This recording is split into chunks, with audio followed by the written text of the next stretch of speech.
Sir, I don't care how much money you claim to have or what your boarding pass says.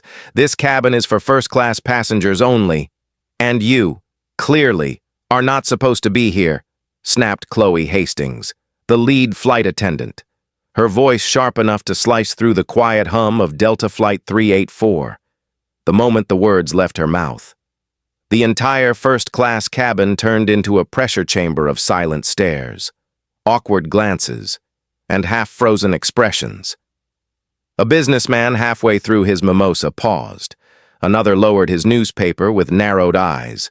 Row 3 leaned forward just slightly. Some were stunned. Others nodded in quiet agreement.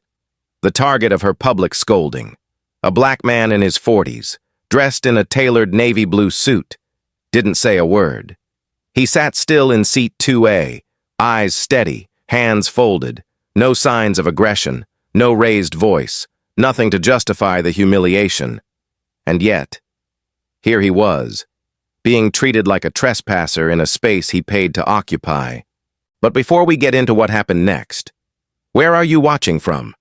Drop a comment below, and if this story moves you, with anger, pride, or even curiosity, like, subscribe, and hit the bell so you don't miss what's coming next.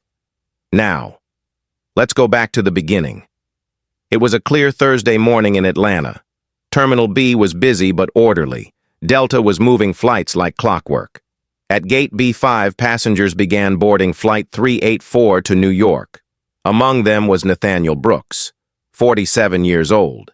He wasn't the kind of man who made an entrance. He didn't wear flashy brands or draw attention with assistance or carry on chaos. No. Nathaniel moved with quiet confidence. Navy suit, crisp white shirt, leather briefcase in hand, no jewelry except for a wedding band and a simple watch. He gave the gate agent a soft, "Good morning," scanned his ticket, and made his way down the jet bridge. Nathaniel had been flying for more than 20 years, domestically, internationally, commercial, private. He knew how this worked. Today's trip was important. He was headed to a closed-door meeting with executives in Manhattan about a $1.6 billion strategic acquisition, a majority stake in an airline holding group that happened to own a significant share of Delta. The irony? He wasn't just a passenger. He was potentially their future owner. But Nathaniel wasn't one to use power as a shield. He wanted to see how he'd be treated on a normal flight, dressed plainly, traveling alone, without sending advance notice. It wasn't a test for them, but maybe it should have been. As he stepped into the first-class cabin and located seat 2A, a few eyes scanned him, not with curiosity, more like suspicion. He gave a polite nod to the elderly woman in 1B, stored his bag in the overhead bin, and took his seat. That's when she approached, Chloe Hastings. Blonde bun tight enough to hold tension, blazer sharp, voice sharper. "May I see your boarding pass, sir?" she asked, without even a hello. Nathaniel nodded and handed over his phone, the digital ticket glowing on the screen. She studied it longer than necessary, then gave a tight smile that didn't reach her eyes. This is for first class," she said, flatly. "Yes, it is," Nathaniel replied calmly. "Seat 2A. "Just one moment," she said, already walking away before he could respond. Nathaniel watched her retreat down the aisle, then turned to look out the window, unfazed. He'd seen this before, too many times. 2 rows back, a white man in his 50s wearing a gold watch leaned toward the aisle. His name was Bradley Kent, and his voice dripped with condescension. "Guess first class is getting more inclusive," he muttered with a smirk. The woman beside him shifted uncomfortably. Nathaniel didn't look his way. He didn't need to. Chloe returned a minute later, now with a younger flight attendant trailing behind her, Lisa Tran, by the name tag. She looked uncomfortable, unsure. Chloe, on the other hand, looked like she was ready to draw a line in the sand. "Sir, I'm afraid we're having trouble verifying your seat in the system. I'll need you to come with me so we can sort this out." "No need," Nathaniel said evenly. "You can sort it out while I remain seated. My ticket is paid, confirmed, and accurate." Chloe's voice hardened. "If you don't comply, I'll have to call airport security, and I'd rather not escalate this." That's when it all shifted. Nathaniel didn't raise his voice. He didn't threaten anyone. Instead, he calmly reached into his inside jacket pocket, pulled out his phone, and placed a call. "Camille," he said, "I'm at Gate B5, Flight 384. Bring the file. You know which one." He ended the call without another word. No anger, just precision. Chloe blinked. "Excuse me, who was that?" "My assistant," Nathaniel said. "She'll be here shortly." "That's not necessary," Chloe said quickly, her confidence flickering just for a moment. But it was too late. The mood had changed. A few passengers were now filming openly. Others looked away in shame. And Nathaniel Brooks? He remained seated, calm, grounded, and waiting. Because some battles don't need shouting, just presence. And this one had just begun. The silence in first class wasn't quiet anymore. It was loud, thick with tension, like a thunderstorm building behind every stair. Chloe Hastings stood frozen in the aisle, her body stiff, her lips pressed tightly as she tried to regain control of a situation that had clearly slipped from her grasp. She had just been told, calmly but firmly, that an assistant was on the way, and that one sentence from the man in 2A, "She'll be here shortly," carried more weight than any of the policy scripts she'd memorized during training. But Chloe wasn't ready to fold. Not yet. "Sir," she said again, voice still sharp but now laced with nerves. "This delay is going to hold up the entire flight. We need you to step out so we can clear this up with the gate agent." Nathaniel Brooks didn't budge. He sat in perfect stillness, a quiet mountain in a storm of small, brittle voices. "I paid for this seat," he said evenly. "I arrived early. I boarded without issue. If there's a problem, it's not with me. It's with your assumptions." There was no anger in his voice, just clarity, across the aisle. Bradley Kent let out a dry laugh and shook his head, clearly amused by the drama. "If I pulled a stunt like this, I'd be on a no-fly list by now," he mumbled. Chloe didn't correct him. She didn't say anything to him at all. She just hovered near Nathaniel, trying to decide whether to escalate or back off. But before she could make that call, a passenger in row 3, Renee Collins, a journalist for a progressive publication, pressed record on her phone and began quietly filming. Her lens captured everything: the body language, the refusal to look Nathaniel in the eye, the unease spreading through the cabin. Chloe noticed the phone but said nothing. Her priority was control. Optics could wait. "Let me speak to your supervisor," Nathaniel said calmly. Chloe hesitated, her fingers tightening around the edge of her tablet. "The cabin is my responsibility, sir." "Then make a responsible decision," he replied, turning to face her now. "Or let someone else do it." Chloe's jaw clenched, but before she could respond, Nathaniel's phone buzzed in his hand. He glanced at the screen. One text. "Arrived at Gate B5. On my way." He set the phone down on the tray table and leaned back into the seat, the way someone does when they know they're not going anywhere. The air in the cabin grew heavier. Even the hum of the engines seemed quieter than usual. And just for a moment, Nathaniel drifted, not away from the moment, but into it. His eyes softened, not with weakness, but with memory. He was 21 the first time he'd boarded a plane. He wasn't wearing a suit then. He was wearing a second-hand dress shirt, 2 sizes too big, and shoes with soles so thin he could feel the airport tiles beneath them.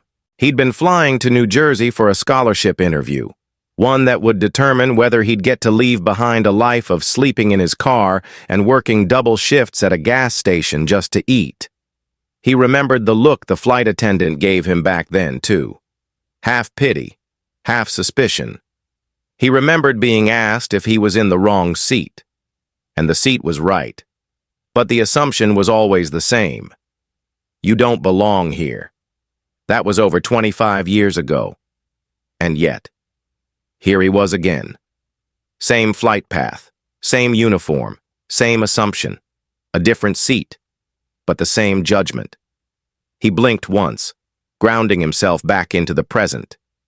"Sir," Lisa, the younger attendant, said softly as she stepped closer. "Would you like some water?" Her voice was different, gentler, sincere. Nathaniel looked up at her. Her eyes flicked nervously toward Chloe, who was still standing a few feet away, arms crossed. "Thank you," Nathaniel said with a small nod. "Yes, I would." Lisa turned, grateful for a reason to move. Chloe snapped quietly. "That's not procedure." "Neither is this," Lisa murmured, and continued to the galley. Chloe's eyes narrowed. That crack in her control was growing, and for the first time, passengers began shifting in their seats, not just from discomfort, but curiosity. First class wasn't just watching, it was waiting. They'd all seen arguments on planes before, but this wasn't a shouting match. This was something else. Quiet, controlled, unsettling. Bradley Kent pulled out his phone, pretending to check email, but he was recording too. He wanted to capture whatever lesson this man in 2A was about to learn. He still thought the ending belonged to him. At that exact moment, the flight deck door cracked open, and Captain Dennis Clark stepped out. Early 60s, gray at the temples, calm demeanor. He surveyed the cabin quickly, sensing the tension. "Everything all right here?" he asked. Chloe turned, a little too fast. "Captain, I'm handling a seating issue. This passenger." "Mr. Brooks," the captain interrupted, eyes lighting with recognition. "Nathaniel Brooks, from the Heiress Leadership Forum in Dallas last fall?" Nathaniel stood now, not aggressively, but respectfully. "Yes, sir. Good to see you again." Chloe's mouth opened slightly, but no words came out. Dennis extended a hand, and they shook briefly. "Didn't expect to see you here. Thought you flew private?" "Sometimes I do," Nathaniel replied. "But I like to see how the real systems work, without filters." Captain Clark turned to Chloe. "Is there a problem here?" Chloe stammered. I just thought. His name wasn't matching on the iPad and..." Her voice faded. She knew she had lost control. "He's exactly where he's supposed to be," the captain said, firmly but kindly. "Let's not make this harder than it needs to be." Chloe nodded stiffly. Lisa returned with the water and handed it to Nathaniel, who nodded in thanks. "Thank you, Lisa." She gave a tiny smile, the first she'd shown all morning. As Nathaniel sat down again, calm and composed, his phone buzzed one more time. He didn't even need to read it. He knew Camille had arrived. The clock was still ticking, and the real reckoning was just about to begin. There was something about the click of polished heels down the jet bridge that made even the cabin crew glance toward the front of the aircraft. Not fast, not loud, just steady, controlled, like someone who didn't need to run because the room would wait for them. That someone was Camille Harris. And as she stepped through the aircraft door into first class, you could feel the air adjust. She wasn't tall, but she stood like someone who commanded height. Black slacks, pressed white blouse, navy blazer with gold trim, ID badge clipped to the lapel, and a thin leather case under one arm. Her hair was pulled back in a neat bun, and her eyes, sharp as glass, scanned the room once before settling directly on Chloe Hastings. "Mr. Brooks," Camille said, giving Nathaniel a respectful nod. I have the file you asked for. Chloe blinked, then instinctively stepped between Camille and Nathaniel as if trying to preserve whatever control she still imagined she had. Excuse me, ma'am. This is a secure cabin. You can't just walk in here without authorization. Camille raised one brow and calmly flipped open her ID badge. I'm Camille Harris, Executive Vice President of Brooks & Stone Capital. Then, after the briefest pause, we're currently conducting final stage due diligence on a proposed acquisition of 18.5% stake in Delta Air Holdings. The words landed like thunder in a silent canyon. Bradley Kent stopped mid-scroll on his phone. Lisa Tran turned slowly from the galley. The captain, still standing a few feet behind, folded his arms across his chest. And Chloe? She froze, because in a matter of 5 seconds, the entire power dynamic in that cabin had flipped on its head. I wasn't aware of any visitors, Chloe said, voice cracking slightly. You don't need to be, Camille replied, her tone even but firm. This wasn't a PR check. We're evaluating culture, equity, and leadership integrity, real-world interactions, not polished tours. She turned to Nathaniel. May I? Please, he said. Camille stepped forward, opened the folder, and removed a thick report. The front page had the Delta logo stamped on it, with the heading Phase 3, Behavioral Observations and Incident Readings. She placed it on the tray table in front of Nathaniel and let her fingers rest there for a second. Then she added, just loud enough for nearby passengers to hear, the internal bias audit wasn't scheduled to begin until next quarter, but apparently, it started itself today. A low murmur swept across the cabin. Chloe's face flushed, a pale red crawling up from her collarbone. She turned toward the captain for backup, but he didn't move. He didn't need to. The message had already been delivered. Lisa stepped forward. Would you like me to bring a printed manifest to confirm the booking? She offered, her voice cautious. Chloe didn't answer, so the captain did. That won't be necessary, he said. I've flown with Mr. Brooks before. He belongs here. And just like that, the question of whether Nathaniel had the right seat became irrelevant, because the room finally saw him, not as a man to question, but as a man to reckon with. Bradley tried to recover, scoffing under his breath. So now we're letting CEOs test the help? Real professional? Camille turned, slowly. Mr. Kent, Bradley Kent. Interesting, she said. You submitted a funding proposal to our New York office in 2019, declined due to ethics red flags. Internal memo said your project lacked transparency. Bradley went silent. Camille didn't flinch. She looked around the cabin. Let's be very clear. Mr. Brooks didn't test anyone today. He boarded quietly, showed his ticket, and took his seat. What you saw, what you chose to do, was the test. Chloe tried one last grasp. There must have been a system error. The iPad wasn't showing his seat confirmed when I first scanned. No, Nathaniel said for the first time since Camille arrived. You didn't see an error. You saw me, and you made a decision, one that had nothing to do with policy. That line didn't come from a place of anger. It came from truth, pure and plain. And truth doesn't shout. It settles. In the silence that followed, something subtle shifted in the cabin. Passengers who hadn't looked his way before now lowered their eyes. Not out of shame, exactly, but out of recognition. That quiet realization that they'd witnessed something ugly, and perhaps silently condoned it. Chloe finally stepped back. I apologize, sir, she said, forcing each word like it weighed too much.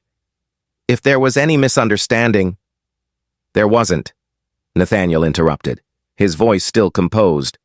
But your apology is noted. Camille turned to the captain. We'll be including this incident in our report. No names will be released until it's reviewed internally. But I'd strongly recommend proactive discipline before the press makes that decision for you. Captain Clark nodded solemnly. Understood. Camille took a final glance around the cabin. Mr. Brooks, I'll wait near the gate. Let me know if you need anything else. Thank you. Camille, he said. She left the same way she came in, measured, efficient, and completely in control. The moment she disappeared from view. Chloe exhaled like someone trying not to cry. Nathaniel didn't smile. He didn't gloat. He simply adjusted his seatbelt and looked out the window again.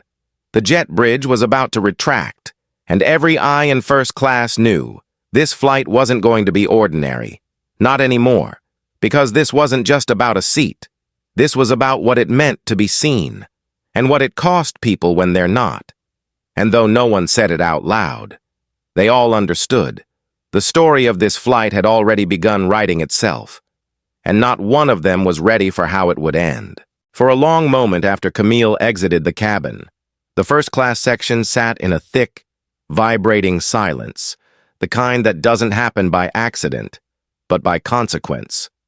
Chloe stood frozen near the galley curtain, her lips tight, eyes darting from passenger to passenger, from Captain Clark to Lisa, and finally, reluctantly, back to Nathaniel Brooks, who had said almost nothing all morning yet somehow changed everything. Lisa stood quietly nearby, her hands fidgeting with a drink napkin, clearly shaken. The passengers had stopped pretending to be distracted. Now. They watched openly, like a courtroom gallery that had just realized the defendant might actually be the judge. Chloe cleared her throat, but before she could say another word, Renee Collins in row 3 stood up. Not loud, not dramatic, just quiet and steady, the way a journalist rises when she's not just telling a story but becoming part of it. Her phone was still recording. "Excuse me," she said, locking eyes with Chloe. "I think the passengers deserve to know what just happened here. You accused this man of being in the wrong seat, twice. You tried to remove him from the plane, and now that you've been corrected, we're expected to act like it never happened?" Chloe opened her mouth, but Renee kept going. "I've been filming since you called security. Every word, every reaction. And when this flight lands, I'll be filing a formal report with the airline, with the FAA, and with my readers. And I have a lot of readers." She held up the phone, still capturing everything. Bradley Kent scoffed. "Oh, great.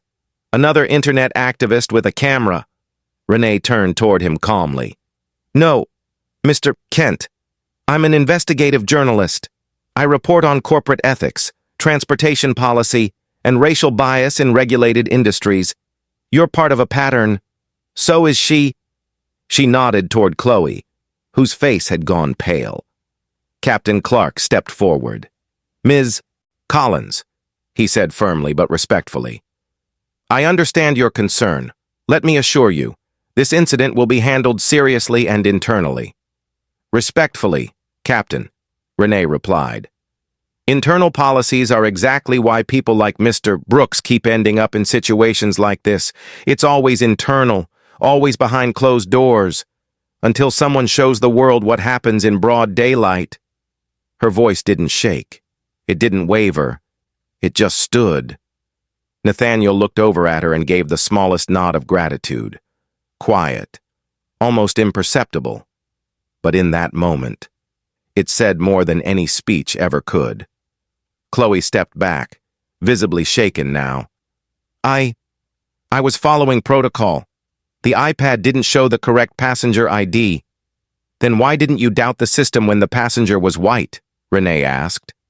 Why did the only person you questioned, the only person you tried to remove, happen to be the black man in a suit who said nothing, did nothing, and followed every rule? The cabin stirred. Passengers murmured. A woman in row 1 whispered to her husband. A man in 4C lowered his phone, visibly uncomfortable. For the first time, Chloe looked like she wanted to disappear. Captain Clark gently put a hand on her shoulder. "Chloe," he said softly, "why don't you step into the galley for a moment?" She obeyed without speaking, just slipped through the curtain and vanished. Lisa stepped in quietly and began offering bottled water to the front rows. "Mr. Brooks," she said gently, "can I get you anything?" "No, thank you," Nathaniel replied, "but I appreciate your tone." She nodded and moved down the aisle, cheeks flushed but purposeful. Meanwhile, Renee sat back down and began uploading the video. The title wrote itself: "Black CEO Harassed in First Class. Watch what happens next." Within seconds, the upload bar was crawling forward. She posted it to her professional account, tagged the airline, and used hashtags like First Class Bias, Flight 384, and Delta Gate B5. She knew exactly what she was doing, and so did Nathaniel. He didn't ask her to post it. He never raised his voice, never demanded justice. But this moment, this quiet resistance, was no longer confined to the walls of the plane. It was moving. It was going somewhere. Across the aisle, Bradley muttered, "This is ridiculous. I pay to avoid this kind of drama, not sit front row for it." Nathaniel turned to face him for the first time. "What kind of drama, exactly?" he asked calmly. "The kind where a man quietly boards a flight and sits in the seat he paid for?" Bradley sneered. "The kind where people pull the race card every time someone asks them a question?" "No one pulled anything," Nathaniel replied, "but I've been asked the same question in boardrooms, banks, hotel lobbies, and now 35,000 feet in the air. And the answer never seems to matter." The cabin grew still again. No one defended Bradley. Even he realized he'd gone too far. He looked away. Nathaniel leaned back in his seat and looked toward the window, eyes half closed, not in anger, but reflection. It wasn't about winning. It was about being seen. And after decades of moving through rooms where he had to prove his right to be there, he was tired, but never empty. Camille texted, "Video already past 100K views. Newsroom pinged me. Want to respond?" Nathaniel typed back, "Not yet. Let it breathe." Meanwhile, in the crew area, Chloe sat with her hands clasped, her head set on the floor. The quiet buzz of a reprimand awaited. The captain didn't scold her. He didn't need to. She'd watched her credibility evaporate in real time, and the worst part? She knew she'd caused it. Lisa approached quietly and set a small plastic cup of water beside her. "They'll probably suspend me," Chloe whispered. Lisa didn't answer. She just looked toward the curtain and said, "Maybe next time. Listen before you lead." Back in row 2, Nathaniel reached into his briefcase and pulled out a small journal. No branding, just leather. He opened it, scribbled something on a clean page, then closed it again. Across from him, the mood had shifted. He wasn't the man they questioned anymore. He was the one they were now trying to learn from. And it wasn't over yet. The wheels were still on the ground. But this story was already airborne. The cabin lights had dimmed slightly, but no one was sleeping, no one reading, and no one pretending anymore. Because whatever flight they thought they were boarding that morning had turned into something else entirely. It wasn't turbulence from the sky, but from inside the cabin, from everything being reshaped in real time. Camille stood again, this time not just as a quiet executive, but as a clear authority figure. She returned to Nathaniel's row holding a silver laptop, flipped it open on the tray table, and turned the screen toward him. Passengers craned their necks. The screen displayed a PDF titled Brooks and Stone Capital, Preliminary Cultural Findings, Delta Air Holdings, Internal Use Only.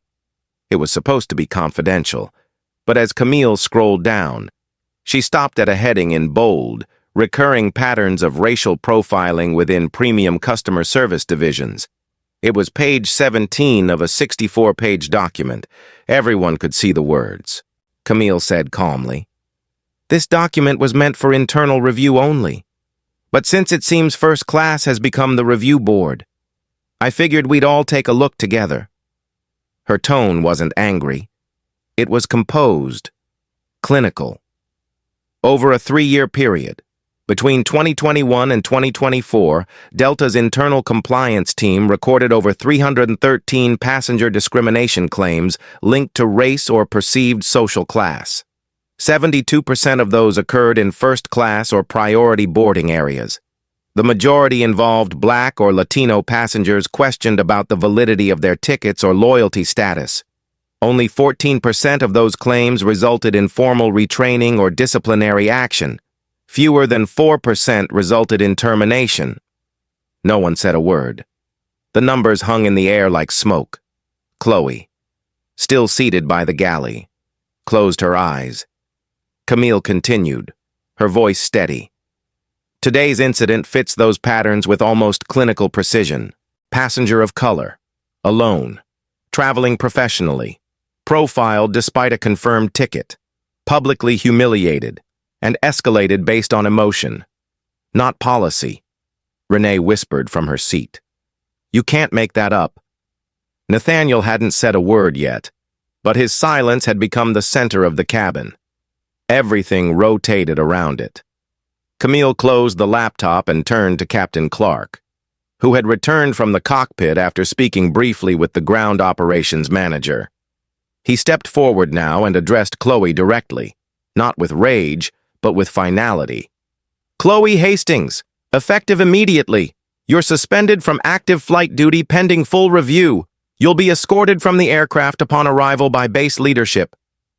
Chloe didn't argue. She didn't even look up.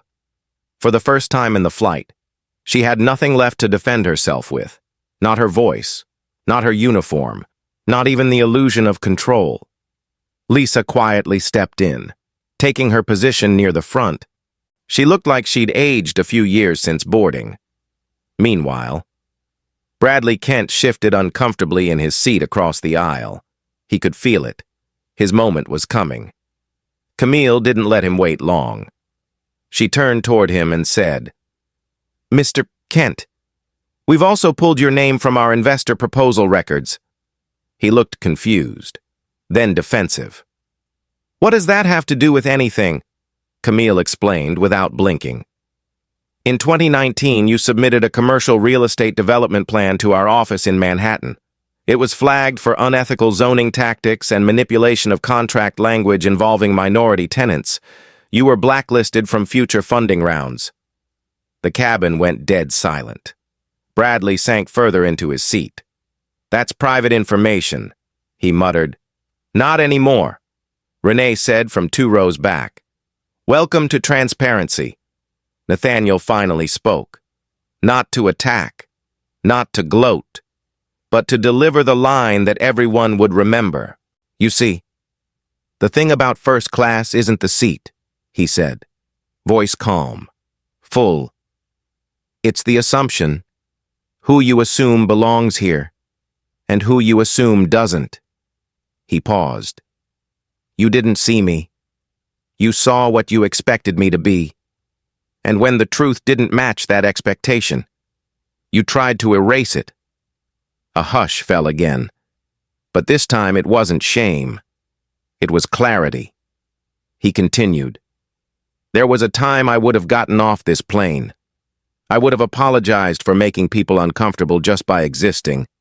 But I've spent my life proving my presence doesn't require anyone's permission. And today, I stayed in my seat. Not because I needed to, but because somebody else watching needs to know they can, at that moment. Renee's phone buzzed. She glanced down. Her video had crossed 3.1 million views. Major news networks were now reposting it. Camille's team began fielding calls from the Associated Press and CBS. The airline's public relations director sent a message marked urgent. Delta's stock had dipped 1.7% since boarding, but none of that noise was louder than the silence of passengers processing what they'd just witnessed. An older white woman in 1C, who had said nothing all flight, turned and softly said, I'm sorry for how they treated you. Nathaniel nodded, kind but firm. Thank you. But don't apologize for them. Just help change it. The plane had yet to take off, but the shift had already happened. Not in altitude, in awareness, in accountability. And though the seatbelt signs were still lit, everyone knew, no matter where this plane landed, they'd never forget what happened before it even left the ground. Nathaniel leaned back, loosened his tie, and for the first time that morning, he smiled, not because justice had been served, but because the truth had finally taken its seat. The plane hadn't even left the gate, but the flight already felt like it had gone 1,000 miles. After Nathaniel's words, spoken not in anger, but in quiet strength, the cabin had sunk into the kind of stillness that only comes after something important has been said. You could hear the rumble of bags being stowed farther back in the aircraft, but up front, no one moved, no one spoke. Even the buzz of devices felt too loud.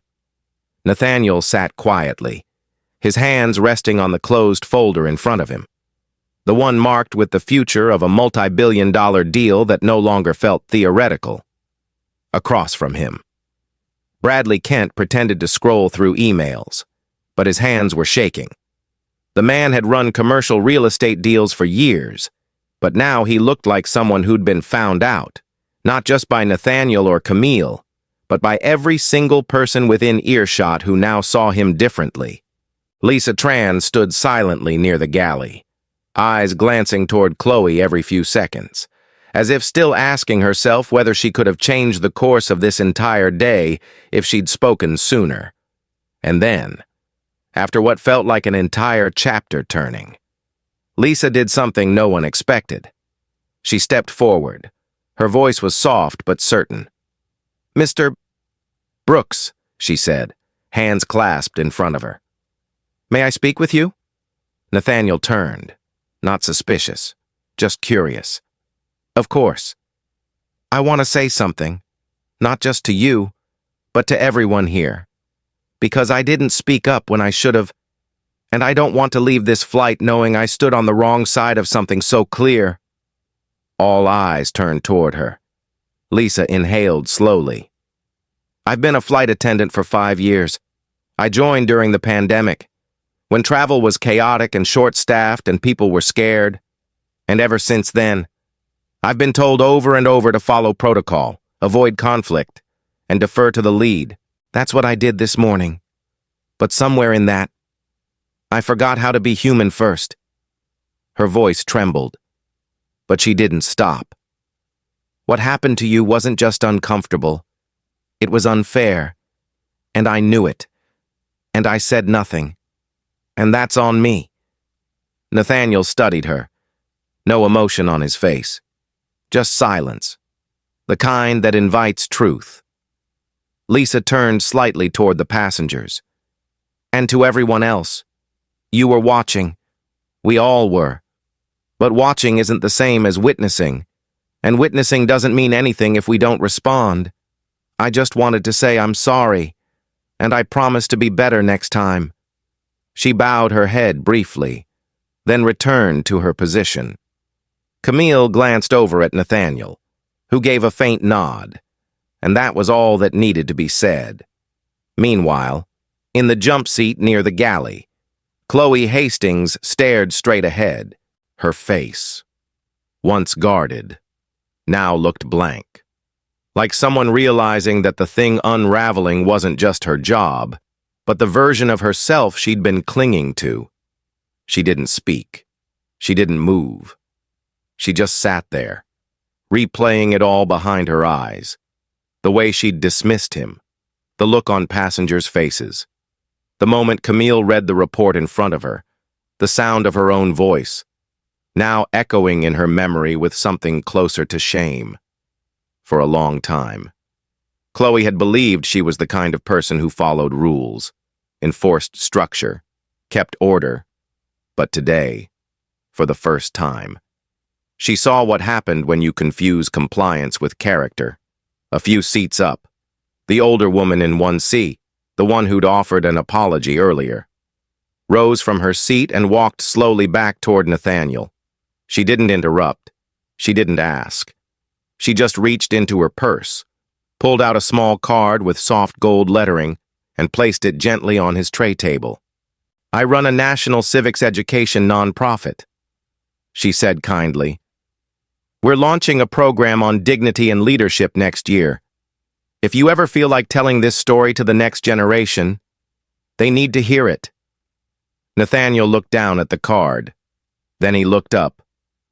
"You don't need me to tell it," he said. "You just need to make sure they learn how to listen." She smiled, nodded once, and returned to her seat. Meanwhile, Renee Collins, the journalist whose video had sparked the wave, received an alert on her phone. She leaned forward in her seat. 4.6 million views, she murmured to herself. "That's half a country watching in real time." She turned slightly and added, "They're calling it the 2A moment." That made Nathaniel pause. The 2A moment. He let the words land for a second. A seat number turned symbol. That's how these things work now, he thought. Quiet dignity recorded, uploaded, and reframed into movements. He didn't seek it, but here it was. Anyway. Camille leaned in beside him and whispered, "Board just called. They want your recommendation by end of day." He nodded once. "I already know what it is." "Still want to fly to New York?" she asked. "Yes," he said, almost smiling. "This flight's not over." From the cockpit, the captain's voice came over the speaker, calm, composed. "Ladies and gentlemen, we're just waiting for final clearance from the ground crew. We'll be pushing back shortly." And then, as if nothing had happened, the cabin returned to its rhythm. Bags stowed, belts buckled, hands folded in laps. But everyone on board knew better, because something had happened. Something real.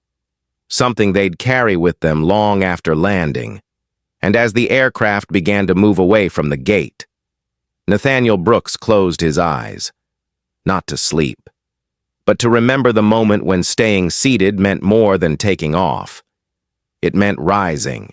The wheels touched down at JFK just after 1:42 p.m., and for the first time since boarding. There was a gentle exhale that moved through the cabin, not relief in the traditional sense, but the slow release that comes after witnessing something that changes you, even if you weren't sure why at the time. As the aircraft taxied toward Gate 17, passengers remained unusually quiet. No one scrambled to open overhead bins. No one stood prematurely. Instead, they sat in something like reverence, like they had shared in a story larger than themselves. Nathaniel Brooks stayed seated, eyes forward, seatbelt still fastened. He didn't need applause. He wasn't searching for attention. His expression said what he'd been saying all day without raising his voice. "I belong here." And now, finally, everyone else knew it too. The captain came over the speaker again, his voice low, measured. "Ladies and gentlemen, on behalf of the entire flight crew, we'd like to thank you for your patience today. We hope your time aboard Delta Flight 384 gave you a little more than just miles." It was subtle, but everyone heard it.